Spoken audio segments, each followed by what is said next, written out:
The Arizona Cardinals finished the 2024 season with an 8-9 record and missed the playoffs for the third straight year. To the Hubbard,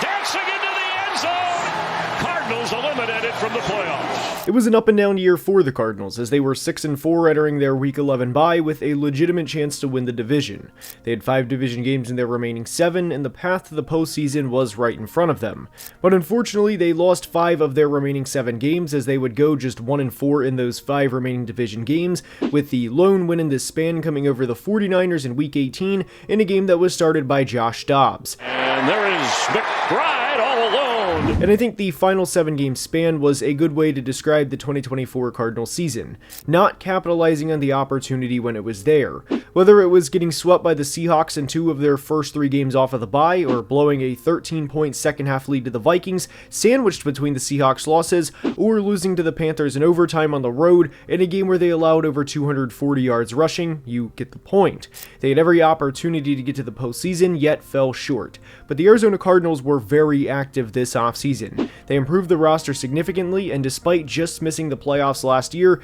they still won more than their over-under of 7 wins last year. And I know the end of last year was frustrating, but the Arizona Cardinals are a very sneaky contender. This is a very, very good football team. But how far can they go in 2025? Well, we're going to break everything down in today's video. If you could like the video before we start, I would really appreciate it, and without further ado, let's begin.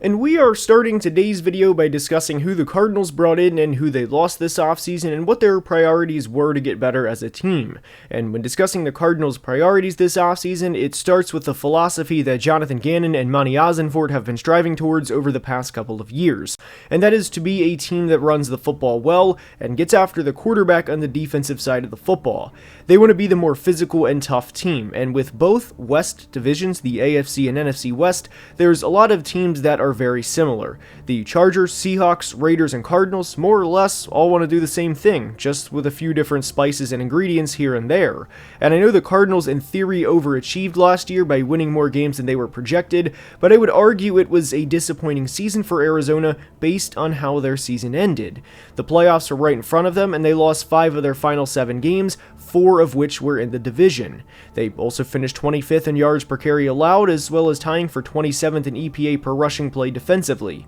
And with how Jonathan Gannon wants to win games, which is again to get ahead and get after the quarterback, I don't think it should be a surprise that they went out and spent $105 million to bring in Josh Sweat and Dalvin Tomlinson in free agency. We've discussed how smart front offices are in the past and today's era, and what matters is the guarantees within contracts, so even in the worst case, Arizona is protected if both players do not work out. They also brought back Calais Campbell and drafted Ole Miss defensive tackle Walter Nolan in the first round. Now, we'll get to Walter Nolan later, but the point is, Arizona knew entering the offseason that in order to ever win this division, and in order to be taken seriously, you have to stop the run. You are not going to get out of the NFC West if you cannot consistently stop the run. Now, the Cardinals did have some players leave in free agency, and that is to be expected from every team in today's era, but I don't think any of the players they lost are going to be significant losses by any means. They lost veteran Dennis Gardeck, who had been with the team since 2018. They lost defensive tackle Roy Lopez, who had spent the past 2 years with the Cardinals,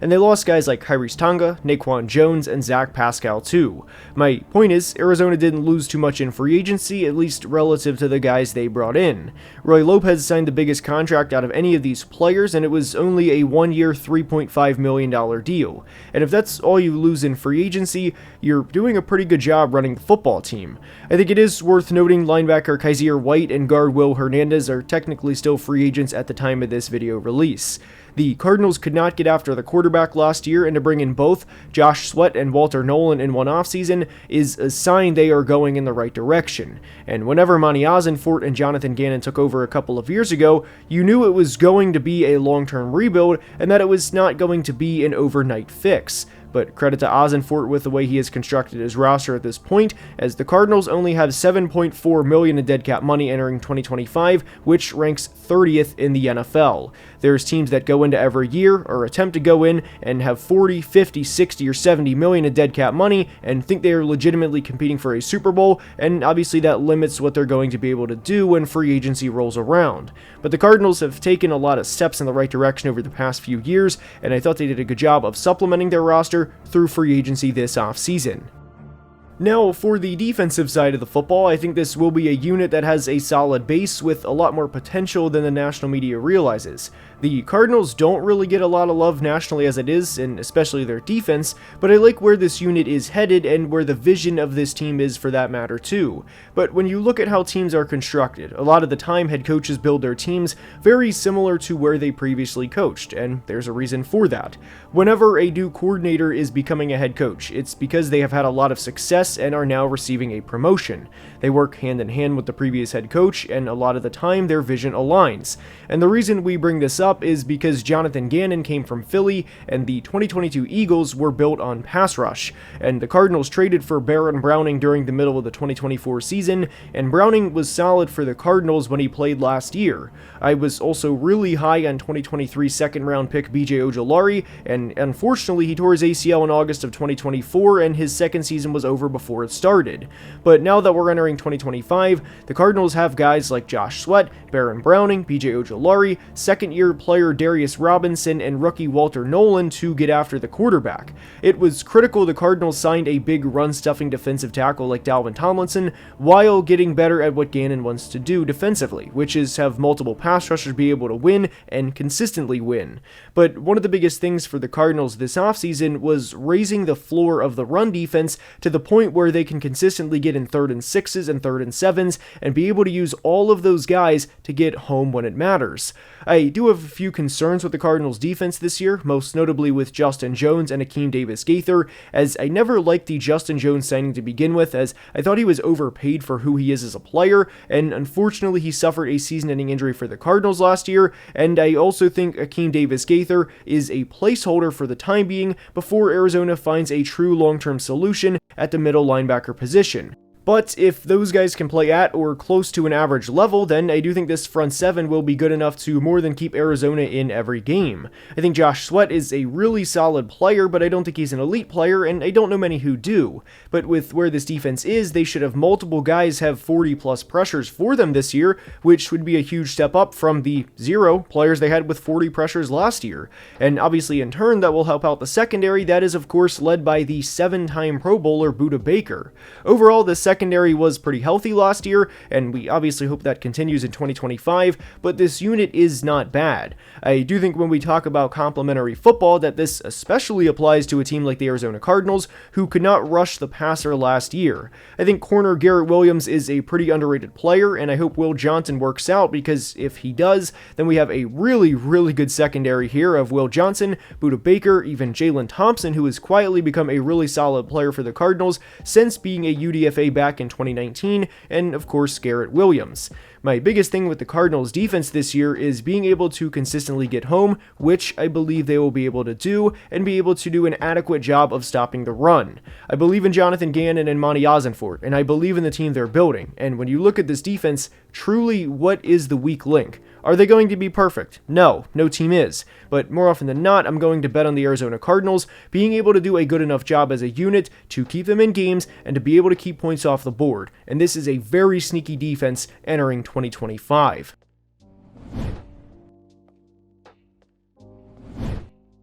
Now, for the Arizona Cardinals 2025 rookie impact, I'll be honest, I think their rookie impact has one of the highest variances of any team in the NFL for a couple of reasons. It has a lot to do with the fact that they selected a defensive tackle and a corner with their first two selections, and obviously both of those positions are extremely important, and you look at a team like the 2024 Philadelphia Eagles, who had really dominant interior defensive line play, as well as good corner play, led by 2024 first-rounder Quinyon Mitchell, but not every interior defensive lineman is going to come in and be Jalen Carter or Aaron Donald or Quinn Williams or Dexter Lawrence right from the start. And even Quinn Williams had a bit of time to adjust to the NFL level, and I do believe Quinnen was a better prospect back in 2019 than I do think Walter Nolan was this year coming out of Ole Miss. Now, with Walter Nolan specifically, I think he will be a really good NFL player over the course of his career. I always just worry about defensive linemen, and specifically interior defensive linemen, because instead of going up against collegiate players every Saturday the way they did for the past couple of years,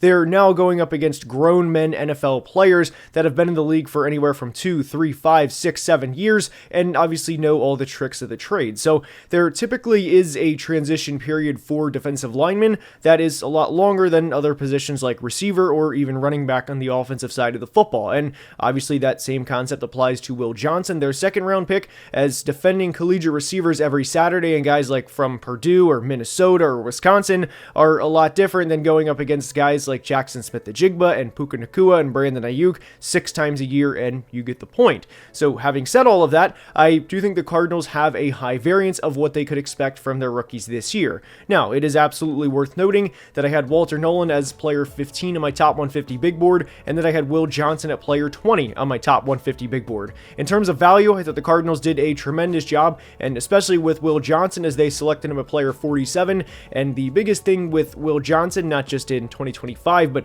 really in 26 and 27 too, over the course of the next 2 or 3 years, is health. Now, with corner Will Johnson, there's a couple of things that have to be noted. In 2023, he was a vital part to the Michigan Wolverines team that won the 2024 national championship. He was an elite corner prospect entering the 2024 season, and I honestly think his tape in 2023 was up there with corners over the past couple of years, like Sauce Gardner and Derek Stingley and Jeff Okudah and Pat Surtain and J.C. Horn, and that he was right up there with those guys, and that if he was healthy, he would have been a top 10 pick in this class. That's how talented he was. But I think it is worth noting with billion-dollar organizations, not just $1 billion, but multiple billion-dollar organizations that have the research to be able to look into these things and project what they think is going to be Will Johnson in the next couple of years, that there was probably a reason he fell to the middle of the second round, despite pretty undeniably being a top 10 talent in this class when healthy. Now, obviously, I'm not a doctor. I don't claim to be a doctor, but I did at least want to note that with Will Johnson specifically. Now, where the Cardinals draft class to me, I thought went a little off the rails, not entirely, but a little off trajectory, was when they selected Jordan Burch in the 3rd round. I didn't dislike Jordan Burch as a prospect, I just thought the value was a little rich, and I also thought he struggled as a run defender, at least compared to somebody else like Josiah Stewart, a pass rusher from Michigan, who I thought was a better prospect than Burch overall, and I had him about 25 spots higher in my top 150, and we'll see how those players' careers pan out. I just thought Josiah Stewart would have matched what the Cardinals were trying to do better, especially with the emphasis of stopping the run, the way that they really emphasized that this offseason. Now, why I think the Cardinals have such a high variance in terms of what we could see from the rookies is there's a reality where Walter Nolan comes in and struggles at the NFL level because despite being the number 1 player in the 2022 class, he did not perform all that well in the first 2 years of his collegiate career before really breaking out in 2024 with Ole Miss. And there's a reality where that also happens to him again at the NFL level. And this portion is specifically for the rookie impact, so I don't think that the Cardinals 2025 class is going to be dud after dud, and I actually really like their class for the long run. I just think that there's a reality where Walter Nolan is not that impactful of a player as a rookie, and I also want it to be noted that he is in a favorable situation for him personally to succeed again in the long run, but transitioning from the collegiate level to the NFL level in the trenches is extremely difficult, and that concept also applies to Will Johnson, so we are looking at a scenario where the Cardinals could have Walter Nolan and Will Johnson both struggle in their rookie year, and then have your rookie impact be left to guys like Jordan Burch and Cody Simon and everyone else that they drafted, and even corner Denzel Burke, who was not as good of a prospect as Will Johnson, and this all plays into why I think the Cardinals rookie impact is an extremely high variance relative to some other NFL teams. Now, the middle rounds between 3 through 5 a lot of the time are about finding role players early on that can hopefully develop into starters as their rookie contract progresses, and I think that there is a real scenario where Cody Simon comes in and is a good run-stopping linebacker, at least in the early downs, and that hopefully he can develop over the course of the next 2 or 3 years. For the 2025 Cardinals rookie impact, I think a successful year would look something like Walter Nolan having anywhere from 4 to 6 sacks, along with a 30 to 35 pressure rookie season, Will Johnson playing at an average or above average level along with 2 or 3 interceptions, because one thing that I will say positively about Will Johnson is when he gambles